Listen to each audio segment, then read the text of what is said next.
two, one. International superstar, Miss Mother B.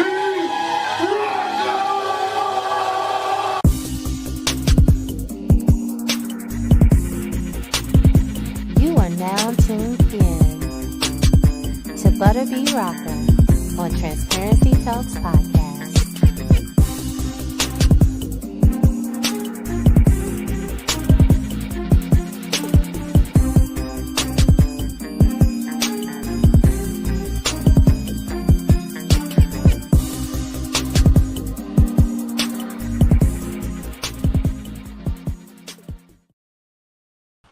Hello, hello, hello. Welcome to another episode of Transparency Talks Podcast. I am your girl, Butterbee Rocka.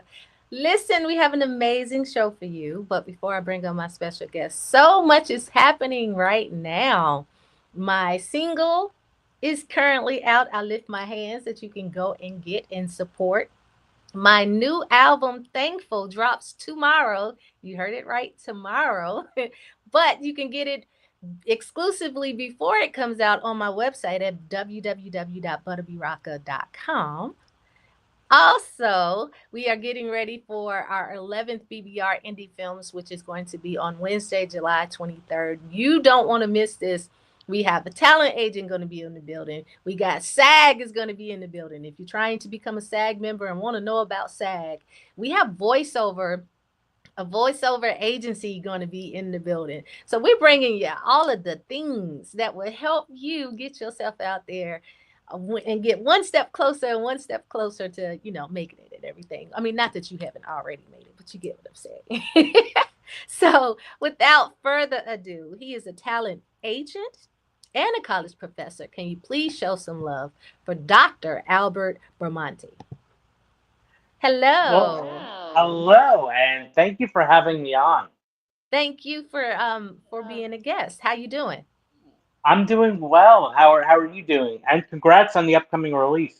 Thank you. Thank you. I'm very excited about this new project. It's my first gospel album, and now that I'm also into film, I turned the entire project into a film. So, That's amazing. yes. Hey, No, I'm excited. So I like to dive right on in here at Transparency Talks podcast. Can you tell everybody a little bit of background about yourself? well, sure. So my name is Albert Bramante. I've been a talent agent for almost 20 years now. I work in the New York City area. My company agency is Bramante Artists. So we're a full service talent agent representing actors, both union and non-union, for film, TV, theater, commercial, print, and voiceover. And I also am a college professor. I've been doing that for 22 years. I have a PhD in psychology. So that's sort of my background. And I wrote a book last year for performing artists called Rise Above the Script, which works with confronting self doubt and masking self sabotage. Okay. Okay. So your role as a talent agent is what exactly? So I pretty much we work as employment agents for actors. So I day to day I work at the breakdowns and try to submit the most appropriate talent for different projects, whether it be theater or episodic TV or film or commercials. Okay.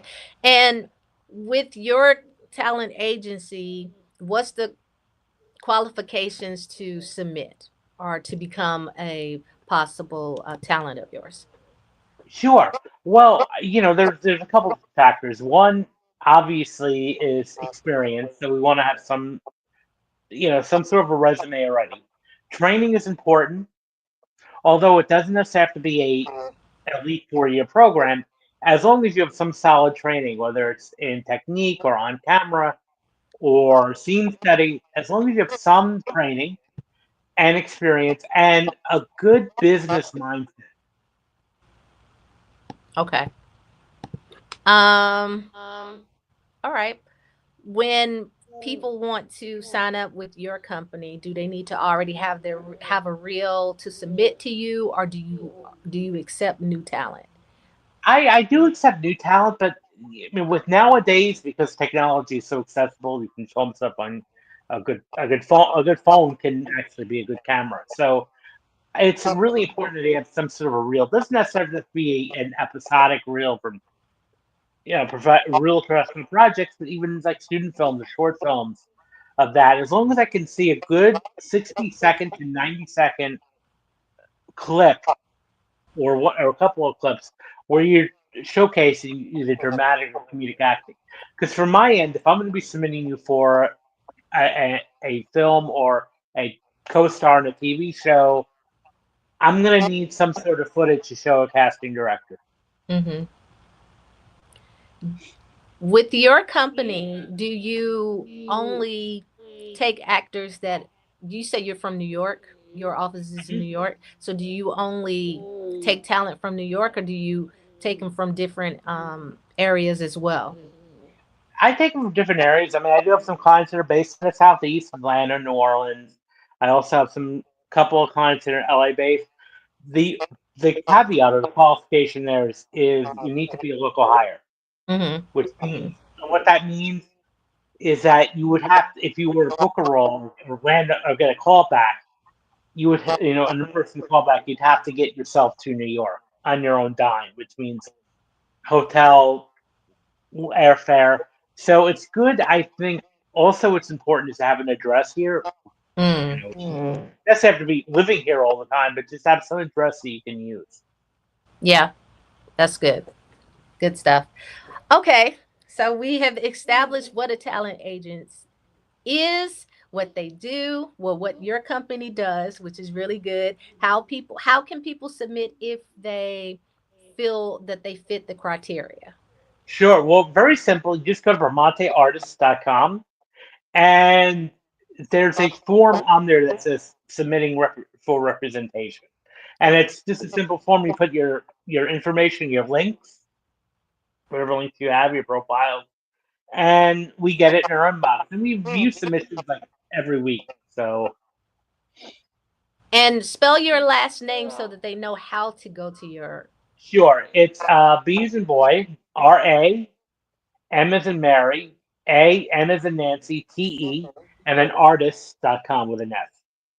Is your agent exclusive or non-exclusive? We're mainly exclusive, at least for New York area. That Okay, for New that York, makes sense. we're only by region. So if like let's say someone were to work with they can have an Atlanta agent or an LA agent or a Chicago agent, and still be able to work with us because we only cover New York. Mm-hmm. And we do have clients that are across the board, but we also have the clients that are just with us theatrically, which is film, TV, theater, and then they Right. have commercial representation elsewhere. Or we do have a few clients that are just with us commercially and are with someone else theatrically. Mm-hmm. Well, that's good to know because I'm going to be submitting.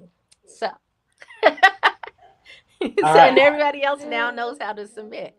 So, okay. Having been a talent agent, what's been the biggest gap you've observed between the artists, between what artists thought they needed to succeed and what truly propelled their careers? It's definitely a combination of talent, Mm-hmm. but there's also persistence and grit and resiliency is important, especially in this type of profession. As you know, it's really exciting. It's really most actors love what they do. I mean, they should, and they should be completely passionate about it. But what's really important is determination, grit, and in it for the long haul. So 10, 20, 30 years even, like have that plan because that's how long it may take to really start seeing some traction. So what's important is to have a business mindset too. So as artists, as actors, you're really CEOs of your own company. Mm-hmm. I got a question for you. Sure. And this is something that I think all females want to know. So, with their headshots, Hmm. some, women's hairstyles change drastically, especially black women. Our hair, Okay. one moment we got braids, next minute we got short, we long, we whatever we need to be, right? So, when people are sending headshots in, which type of headshot should they send you, or should they give you a variety? Well, it really depends upon what styles you're consistently using, and Mm-hmm. that because your headshot should really look like you would any normal day, any given day. And I would say if you are changing, pick styles that you can easily change into. Yeah. So this way, when you're either taping or going in for that audition, it should look like that headshot. You're like, okay, this is this person. We don't want to have casting directors guessing. Like, is this, who is this? So what I would say what hairstyles you consistently use. Now, if you do any drastic changes, then you're gonna have to possibly look into getting some new headshots. Mm. Okay, good stuff. All right. So, from your time as an agent, how do you see the role of mental preparedness impacting an artist's ability to not just land a gig, but to thrive? Well, I can stress the importance of that.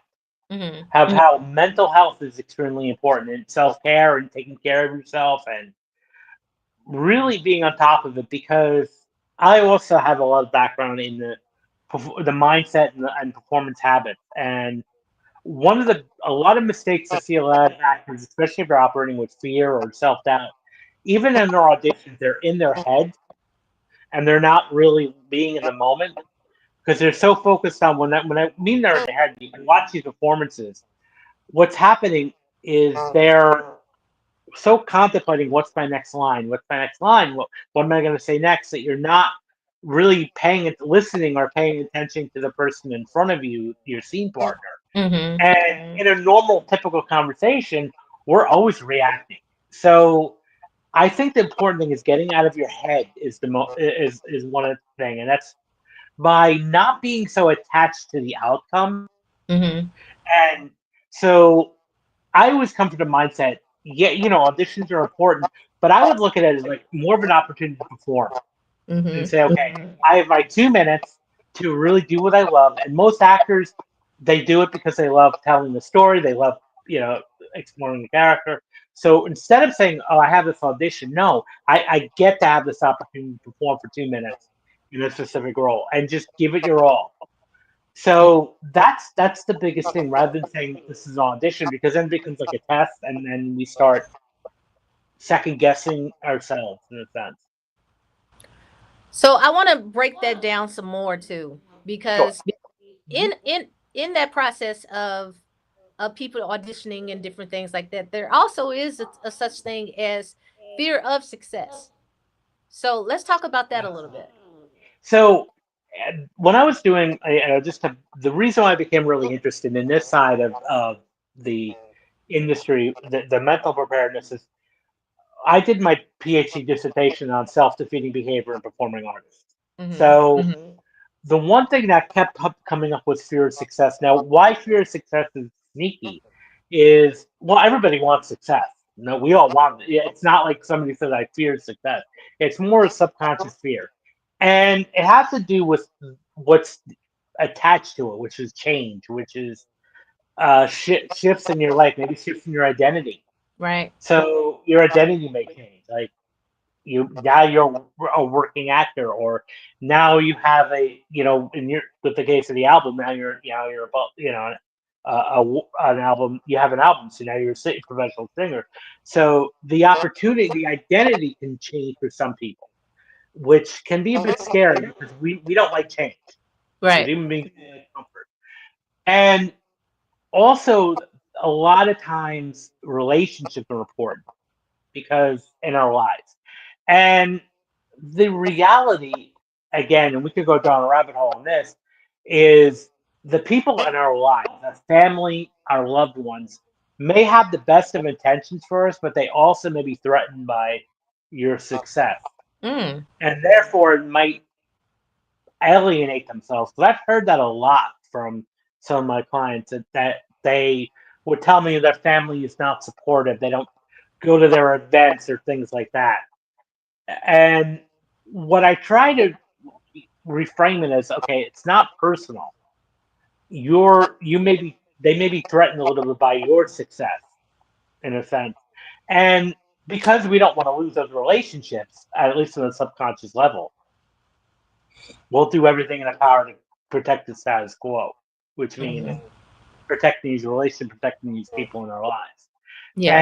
And therefore, what then happens is we become stuck in these patterns of, I want to change, but I don't want this to happen. Now, so that, it's just really changes of identity and even the fear of losing relationships too. Wow, that's powerful. Okay. So, in saying that, some people have imposter syndrome. And that leads to it too. I mean, so I think I would kind of say we all have imposter syndrome on certain days. I mean, it may be exacerbated on certain days or than others.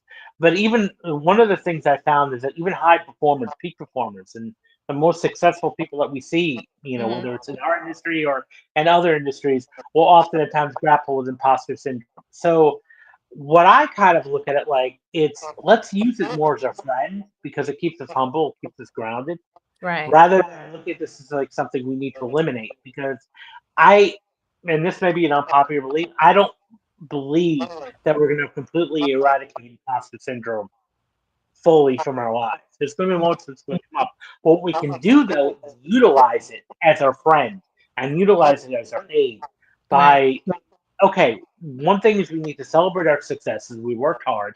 So we should definitely be celebratory of our success all the time. And but also at the same time grow. Where can we grow from that? Mhm. What can we do better? And so we should always adopt the mindset of always learning. So as an artist, you should always be training and bettering your craft and just becoming a better version every day of yourself. Yeah. Facts. What would you say to that actor that keeps on auditioning but continues to get those no's? So the one thing is, I mean, the reality of the industry, there's no matter how talented an actor is, there's going to be no more no's than yeses. So the first thing I would say is, okay, what what types of roles are you auditioning for? And let's maybe look at your auditions because now especially after COVID, now everything is more self-tape. So Mhm. let's look at some of your self-tapes and see maybe are there things you need to tweak that may, even minor things, but also to keep in mind a lot of times in our industry, you could give a great audition, but that doesn't necessarily mean you're going to get the role. It doesn't mean you're going to get cast. I heard a recent a breakdown was like the audition is maybe 30 or 40% Right. of the reason why. So there could be so many other factors as to why you didn't get the role. It could be not the right look that they were looking for envisioning, or they found someone else who just embodies a character a little bit more. But the biggest thing I would say is not to take it personally. Right. It's hard to do, I know, because we're excited, we're passionate, but it's not personal. Mhm. You just weren't right for the role. And sometimes I see a lot of actors who will sometimes get insulted. Well, they didn't like me. Like, no, take that out of the equation because it's not about that. Yeah. Yeah. I didn't understand that at first until I started producing my own films and had a cast of 32. That you start getting all these auditions. And another thing that people got to realize, especially now that things are online, you have so many more people auditioning because it's Hmm. online. But even with that factor, like you was just saying, there's so many different factors that you are looking at. Say like if Hmm. you are casting a family, well, that mother that you're selecting, she gotta kind of look like the kids if you already got the kid in mind, and different things. So there's Hmm. so many Oh yeah. factors that people got to think about. But I personally didn't think about that initially. I was starting to get like, okay, I am getting too many no's. But then another thing that I had to realize is it's a lot of people that ain't even getting the auditions. So Hmm. to to get, you know, 10 auditions in a month is great. 100%. And that's where you should be celebrating. And this is why sometimes I tell actors, especially even back before COVID when auditions were mainly in person, Hmm. especially in New York. Okay, I would say go out shopping or treat yourself to a cup of coffee or something afterwards because that's a win to land an audition in itself. Right. And I would also say again is not to be attached to the outcomes. As soon as the audition is over, let it go. Like Yep. whether in-person audition, as soon as you leave the room, it's over. As soon as you upload that tape, it's over. Mm-hmm. And your next focus will be like next, because sometimes actors keep dwelling. They'll come. Sometimes they'll call me up. Did you hear anything? Did you hear anything? And I communicate that most of the time we don't hear anything, as you know. That's Right. standard.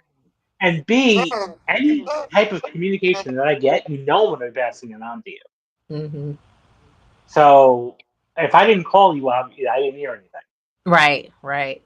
What do you feel about actors doing background work? Okay, so my opinion, again, this is just my opinion alone. Mm-hmm. I feel like in the beginning, if you're just starting out, great. Yeah, it may be a great way to get some experience on set. If you're doing it with the expectation I'm going to be upgraded, that's rarely going to happen. I mean, it does happen, but it's not as common. And you're not going to be taken seriously. And I try to say keep out of at least doing TV background work, because let's Mm-hmm. say you do TV. I'm just saying hypothetically in Law and Order. Now your background on Law and Order. Now, if you're especially if you run the risk of being seen, featured like in a crowd scene. Now, let's say you got an audition a couple episodes later for a principal role, you may not get cast in that role because they already saw you Mm.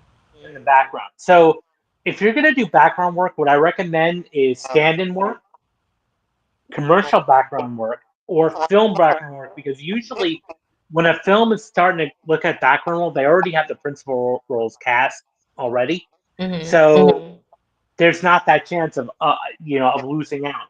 But I would say definitely a big name TV background work. Good stuff. Good stuff. So, giving your insight into the business side of entertainment, how can artists or actors use AI tools like Chat GPT and Claude to not only enhance their productivity, but to also better understand and navigate the industry? Well, I think for content creation and just brainstorming ideas. Mm-hmm. So it could be brainstorming on ideas for social media. Now, I say brainstorming, and I think that's important because I don't. There's a lot of people who just think, okay, I got this output from ChatGPT or Claude, I'm just gonna use it, and I'm gonna cut and paste and use it as is. Mm-hmm. It's a great tool to use as an aid, but it should never be used as a crutch. Mm. So it should never be used as a crutch. Right. It should, and otherwise it becomes just robotic like, and you sound, especially if have a person that was already, putting stuff online, and now all of a sudden you start using AI generated rather than AI assisted content, it becomes like robotic like. So what I would say is you use it as a partnership, as you create something in your voice, and then maybe let AI enhance it, and then you go back and put your own flavor into it, Mm-hmm. and then all of a sudden now you have a finished content. So social media posts, ideas of when to post, what to post. It's great for that. Great for coming up with some captions, ideas, but Mm-hmm. still put your own flavor into it when you're done. Putting into notes if you're going to be doing how-to pieces and stuff like that. So it's great again as an outline brainstorming tool. So that's what I would say. The only thing I would say that AI kind of lacks to this day is Mm-hmm. actual creativity Mm. Yeah. on its own. It's not, and so because people ask me, am I worried about AI replacing actors? Absolutely not. And here's why: because it's going to be very robotic, and especially in the writing process, I can't see at this point from what I've seen AI to actually be able to write decent quality stuff. Mm-hmm. Mm-hmm. Good stuff. All right. What would you recommend to actors that have performance roadblocks? Well, I would say first, these are normal, and to have. I mean, we're human beings, Right. and range of emotions.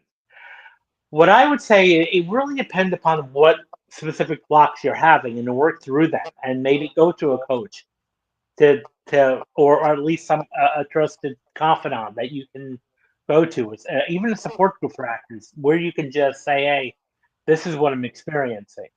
Mm-hmm. Um, and sometimes a coach can help you figure out things you may not know, because this is going to sound like a double negative, but you don't know what you don't know. Right. So if you don't know what's blocking you, or that you're having a block, this is where again somebody who's outsider can take a look, who's not connected to you. So, and this is so important to have always an unbiased opinion, especially as an actor and you're getting headshots. So trying to pick headshots, or you're trying to pick like clips for a demo reel. I would advise you asking your parents or your partner to help you select, because they're biased. Have someone who really doesn't know you say, okay, here are some headshot. What's the best ones or to pick? And the same thing going on with what's going on in your day to day life, Right. because someone who's not biased is going to kind of tell you like it is, and be honest with you, Mm-hmm. because there's no stakes in it. There's no stakes in that relationship. Absolutely. So when people submit demo reels, Hmm. what do you recommend? Should they show variety? Should they send different? One demo reel is them being showing drama. Another one's their comedy reel, or should it be a combination? It really depends. I think if you're first starting out and you only have one or two clips, I would definitely say one reel is fine, as long as it's under 2 minutes. 90 seconds to 2 minutes max. But as you start like booking consistently, what I would say is have a drama reel and a comedic reel, because Mm. especially in New York, the New York market is heavy on procedurals. So we have the Law and Order, FBI, and and well, we had Blue Bloods and Equalizer. Those shows have been canceled, but like shows like that are going to be more drama heavy. So a comedic reel is not going to help, at all. So having a dramatic reel and a comedic reel is great, because there are comedies that come up. There are some, or even some like characters in procedurals can be kind of crazy or odd, and that would require a comedic reel Mm-hmm. or comedic sensibility to be able to pull Mm-hmm. that off. In your opinion, how does one break through the noise of so many other actors and so many, even people are popular, now on social media, and they're getting a lot of the roles and aren't really putting some of them aren't putting the time in to actually learn the craft. How do you break through the noise as an actor?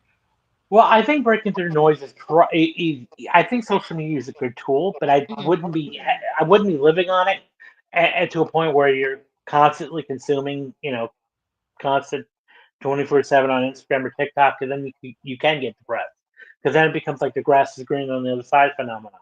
Right. And so I think the important thing is having the talent, having the craft, and training is much more important than having social media presence.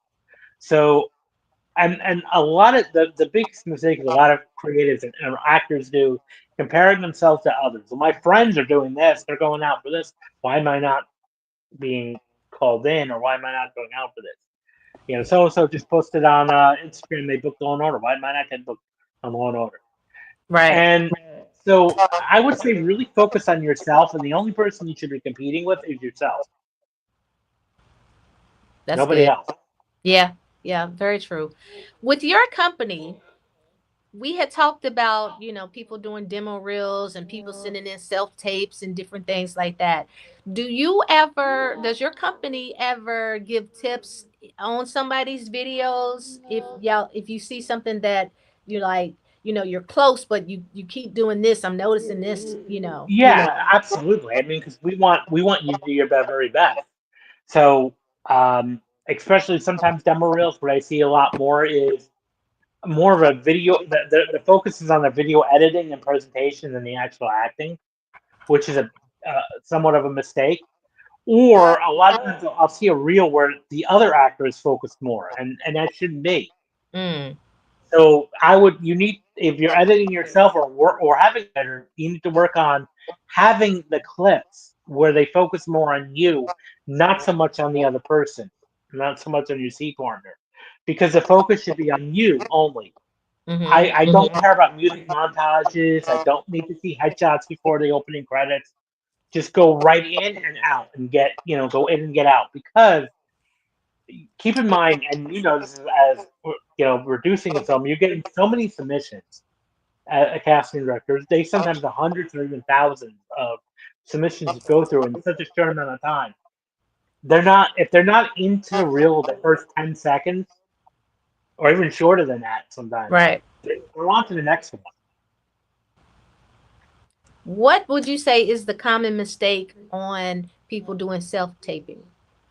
Is it So self lighting? lighting is one thing, because you got to keep in mind what you're wearing, your skin tone, your environment. Because if you a lot of times I'll see some actors come out really too pale or too washed out Mm-hmm. and too close to the camera. Also, keep in mind your background. So, neutral backdrop is great. You don't necessarily have to do a studio, but just a neutral backdrop. I don't want to see your kitchen. I don't want to see your bedroom. I don't need to see that. Um, Also, when you have a reader, it's great to have a reader, but I would definitely not have it as loud as you, or Right. even louder. That's another mistake I see. A lot of Okay. times where I can't hear the actor because the reader is loud. Right. So you just mentioned, as far as in your self-tape, you don't want to see the kitchen. You don't want to see the backgrounds, all this stuff, right? But what if in that brief, in the descriptions, it's talking about, they was in the kitchen. Should you try to enact that or no? I think that may be a little over the top. That's just my opinion. It's more about the acting. Can we actually believably play that role of a, a, a wife or a mother or a chef or a cook? Can you actually pull that off? Mm-hmm. Mm-hmm. We can put you in a kitchen later on set. Right. So it's more, can you pull this off? So I don't necessarily need to say that's. I think overthinking it sometimes when you're like, oh, well, what about this and that? Just do the role in a sense. And nothing specific to say record in the kitchen, but that's more commercial based, commercial self tapes. But mainly if it's mainly on a film, TV, or theater project, it's about you and your acting. Okay. But your company does do commercial as well. Yes, So, in that instance, if it is for a commercial, should you try to reenact, y'all want me outside looking like I'm hitting the baseball, or should you just fake airball behind a neutral tone wall? I would say kind of as long as you do it real, you could definitely mime it. If you're actually as the thing about commercials, it's a little bit different because commercials, yes, it's acting, but it's mainly you're playing yourself in a sense. It's like Hmm. whereas a theatrical project, whether it's a film or theater or TV, you're playing somebody else. And commercials, you're usually playing yourself in this character. So I would say as long as it's the particular skill, I would definitely look at the instructions in detail because usually every casting director is different and they have their own set of instructions. Right. Very true. Very true. Well, do you have any additional words of advice or anything else that you would like to say to our audience before Well, we I would close? say definitely take action, and the main thing is that if you're doing what you love, it doesn't matter what external successes you get. It doesn't necessarily mean you may not be the series regular today or tomorrow, or be on Broadway today or tomorrow. But if you're doing what you love and you get every day to get up, wake up in the morning, and you love what you do, you're already winning. You already won. Good stuff. That's very, very true. Because a lot of people, they feel like if they don't get that yes, and they're not, and they look at social media and you see other people, they're comparing themselves to what other people are doing, and where they're at and which show they got booked for, and it's like, no, So, Right. Don't look at that for that. And sometimes take a detox if you have to from social media, if it's consuming it, because the focus should be on working on yourself and getting better every day. right, That's right. Well, Albert, I have learned so much, and I truly appreciate you taking your time to come and talk to me and my audience and break down what a talent agent does. I mean, a lot of the people that follow my page and everything is in, in the field of entertainment, whether it's music or acting. But then there are some that are brand new to acting and everything. And so you gave some extremely great advice for everyone. So I would like to take this time to say thank you so much for coming on to my show. Thank And you again for having me. no, not a problem. And can you leave that website one more time for everyone? Sure. So it's BramanteArtists.com. My last name Bramante, Bramante, artists.com. BRAMANTE.com. Artists.com. Yeah, Bramante Artists. Artist with a S With an S. Yes. .com. Okay, I'm putting it on the page as well. Okay. Well, with that, everybody, we are out of here and we're going to talk to you guys later. So you stay on, Albert, but we're going to talk Of to you course. guys later, y'all. Peace out.